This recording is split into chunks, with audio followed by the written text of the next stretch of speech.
বাজি ধরে বলতে পারি এর আগে এই রেসিপি আপনারা কোথাও দেখেননি আর কখনো খাননি। রেসিপিটা সম্পূর্ণ ইউনিক, নতুন একটা রেসিপি। একবার হলেও ট্রাই করুন। গরম ভাতের সাথে এরকম লোভনীয় সুস্বাদু ভর্তা থাকলে আর কি প্রয়োজন হয় বলুন তো। হ্যালো এভরিওয়ান, আসসালামু আলাইকুম, welcome back to my channel.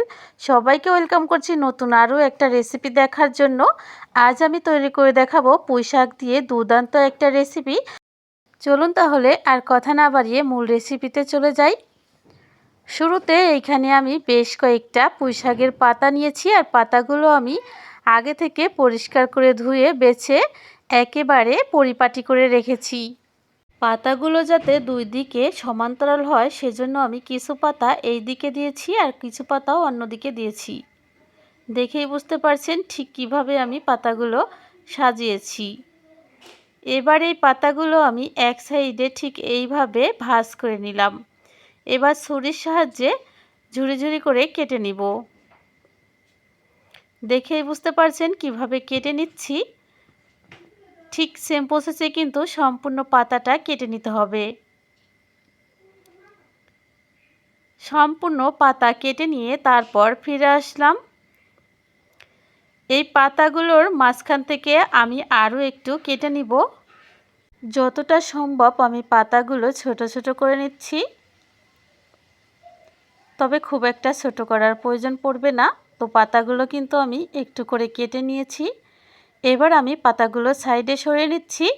আর এখানে নিয়ে নিচ্ছি আমি বড় সাইজের একটা আলু। আলুগুলো আমি আগে থেকে খোসা ছাড়িয়ে টুকরো টুকরো করে কেটে নিয়েছি। আর কি সাইজ করে কেটেছি দেখেই বুঝতে পারছেন। আর এর মধ্যে আমি দিয়ে দিচ্ছি 1/4 চা চামচ হলুদ গুঁড়া, আর সে সাথে দিচ্ছি 1/4 চা চামচ লবণ। এবার এই হলুদ ও লবণটা আলুর সাথে খুব ভালো করে মেখে নিব। মেখে নেওয়া হয়ে গেলে আমি চলে যাচ্ছি পরবর্তী স্টেপে। চুলায় একটা কড়া বসিয়ে দিচ্ছি, আর কড়ার মধ্যে আমি দিয়ে দিচ্ছি 1/2 কাপের মতো সরিষা তেল। তেলটা গরম হয়ে আসলে দিয়ে দিচ্ছি আমি 5টার মতো শুকনো লঙ্কা। এই লঙ্কাগুলো আমি ভেজে নিচ্ছি। লঙ্কাগুলো একটু কড়া করে ভেজে নিতে হবে, এতে খুব সুন্দর একটা সুঘ্রাণ বের হবে। এবার আমি দিয়ে দিচ্ছি লবণ হলুদ মেখে রাখা আলুগুলো। সম্পূর্ণ আলুটা দিয়ে এবার আমি খুন্তির সাহায্যে সমস্ত তেলের মধ্যে আলুগুলো ছড়িয়ে দিচ্ছি। আর এভাবে মাঝারি আঁচে ভেজে নিচ্ছি 1 মিনিটের মতো। ফিরে আসলাম 1 মিনিট পর। এবার আমি আলুগুলো নেড়ে চেড়ে দিচ্ছি উল্টে পাল্টে। সবগুলো আলু এইভাবে উল্টে পাল্টে দিতে হবে। আর মাঝারি আঁচে 2 থেকে 3 মিনিটের মতো আলুগুলোকে ভেজে নিতে হবে। এতে করে আলুগুলো সিদ্ধ হয়ে যাবে, আর সেই সাথে উপরে আলুগুলো খুব সুন্দর একটা কালার চলে আসবে। আলুগুলো ভাজা হয়ে গেছে, তুলে নিলাম। এবার একই তেলের মধ্যে দিয়ে দিচ্ছি আমি 1 মুঠো রসুন কুচি, আর সেই সাথে দিচ্ছি আমি বড় সাইজের একটা পেঁয়াজ কুচি। এবার আমি এই উপকরণগুলো নেড়ে দিচ্ছি। এবার দিয়ে দিচ্ছি আমি 5টা কাঁচা লঙ্কা। লঙ্কাগুলো আমি মাঝখান থেকে কেটে 4 টুকরো করে দিয়েছি। এবার আমি এই উপকরণগুলো ভেজে নিচ্ছি। প্রায় মাঝারি আঁচে 2 থেকে 3 মিনিট সময় নিয়ে এগুলো ভেজে নিতে হবে। তো আমার ভেজে নেওয়া হয়ে গেছে। পেঁয়াজ রসুনগুলো তুলে নিয়ে সম্পূর্ণ তেলটা ঢেলে রেখে এর মধ্যে দিয়ে দিচ্ছি আমি আগে থেকে ঝুরি ঝুরি করে কেটে রাখা পুঁই শাকের পাতাগুলো। এবার দিয়ে দিচ্ছি খুবই সামান্য লবণ। লবণ দিয়ে আমি সামান্য পানি দিয়ে দিচ্ছি। খুব একটা বেশি পানি দেওয়া যাবে না, 2 টেবিল চামচের মতো দিলেই হবে। এবার আমি ঢাকনা দিয়ে ঢেকে দেব। ঢেকে দিয়ে আমি জাল করে নিব 2 মিনিটের মতো। 2 মিনিট পর ফিরে আসলাম। এবার ঢাকনা তুলে শাকগুলো একটু নেড়ে চেড়ে উল্টে পাল্টে দিতে হবে, এতে করে শাকগুলো খুব তাড়াতাড়ি সেদ্ধ হবে। শাকগুলো উল্টে পাল্টে আমি আবারও ঢাকনা দিয়ে জাল করে নেব 2 মিনিটের জন্য। ফিরে আসলাম 2 মিনিট পর। আমাদের শাকগুলো কিন্তু প্রায় সেদ্ধ হয়ে গেছে, তবে এখনও কিন্তু এর মধ্যে কিছুটা পানি রয়েছে। ঠিক এই সময় শাকগুলো একটু চেপে চেপে নরম ও সফট করে নিতে হবে। অবশ্যই শাকগুলো একটু চেপে চেপে দিতে হবে, এতে করে কিন্তু শাকগুলো মোমের মতো নরম হয়ে যাবে। না চেপে দিলে কিন্তু শাকগুলো দড়ি দড়ি হয়ে থাকবে। দেখেই বুঝতে পারছেন শাকগুলো কিন্তু আগের তুলনায় অনেকটা নরম ও সফট দেখাচ্ছে। এবার শুধু এই শাকগুলো থেকে পানিটুকু শুকিয়ে নিতে হবে। আর এই সময়টা কিন্তু আমি অনবরত শাকগুলো এইভাবে চেপে চেপে দিয়েছি, এতে করে কিন্তু শাকগুলো অনেক বেশি নরম ও সফট হয়ে গেছে।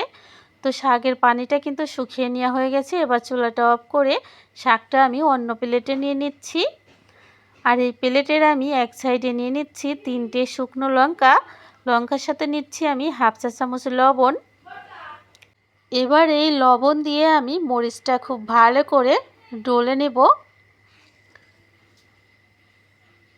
ততক্ষণ ডলে নিতে হবে যতক্ষণ মরিচটা একেবারে গুঁড়ো গুঁড়ো হয়ে যায়। তো আমার মরিচটা গুঁড়ো করা হয়ে গেছে। এবার আমি দিয়ে দিচ্ছি মাঝারি সাইজের একটা পেঁয়াজ কুচি। পেঁয়াজটা দিয়ে খুব ভালো করে লবণ ও লঙ্কার সাথে ডলে নিতে হবে যতক্ষণ না পেঁয়াজটা নরম ও সফট হয়ে যায়। তো আমার পেঁয়াজ ও লঙ্কা কিন্তু নরম ও সফট হয়ে গেছে। এবার আমি দিয়ে দিচ্ছি ভেজে রাখা পেঁয়াজ, রসুন ও লঙ্কাগুলো। এবার এই ভাজা মশলাগুলো খুব ভালো করে মেখে নিতে হবে পেঁয়াজ লঙ্কার সাথে। আর এর মধ্যে যে রসুনগুলো রয়েছে চেষ্টা করতে হবে রসুনগুলো হাত দিয়ে একটু গলিয়ে দিতে। তো এইখান থেকে কিছুটা পেঁয়াজ ভর্তা আমি রেখে দিলাম, আর কিছুটা আমি প্রথমে শাকের সাথে মিশিয়ে নিচ্ছি। শাকের সাথে ভর্তাটা মিশিয়ে নেওয়া হয়ে গেলে আমি এই শাক ভর্তাটা সাইডে সরিয়ে দিচ্ছি। এবার এই পেঁয়াজ ভর্তাটা আবারও নিয়ে নিচ্ছি। আর এই পেঁয়াজ মরিচ ভর্তার মধ্যে আমি দিয়ে দিচ্ছি ভেজে রাখা আলুগুলো। এবার এই আলুগুলো পেঁয়াজ লঙ্কার সাথে হাত দিয়ে চেপে চেপে মেখে নিতে হবে। তবে একেবারে গলিয়ে ফেলার দরকার নেই, হালকাভাবে আলুটা ভেঙে দিলেই হবে। এই পর্যায়ে এসে আমি পেঁয়াজ রসুন ভাজা তেলটুকু দিয়ে দিলাম। আর এই তেলটা দিয়ে খুব ভালো করে আবারও একবার মেখে নিচ্ছি। এবার আমি সমস্ত উপকরণ খুব ভালো করে মিশিয়ে নিচ্ছি। তো বন্ধুরা, দুর্দান্ত একটা ভর্তা কিন্তু আমাদের তৈরি করা হয়ে গেছে। গরম ভাতের সাথে এরকম ভর্তা একবার হলেও কিন্তু তৈরি করে দেখবেন, আর কমেন্ট করে জানাতে কিন্তু ভুলবেন না কেমন লেগেছে। আর খুব কাছ থেকে ভর্তাটা আপনাদের আমি দেখাচ্ছি কতটা লোভনীয় ও মাশাল্লাহ দেখাচ্ছে।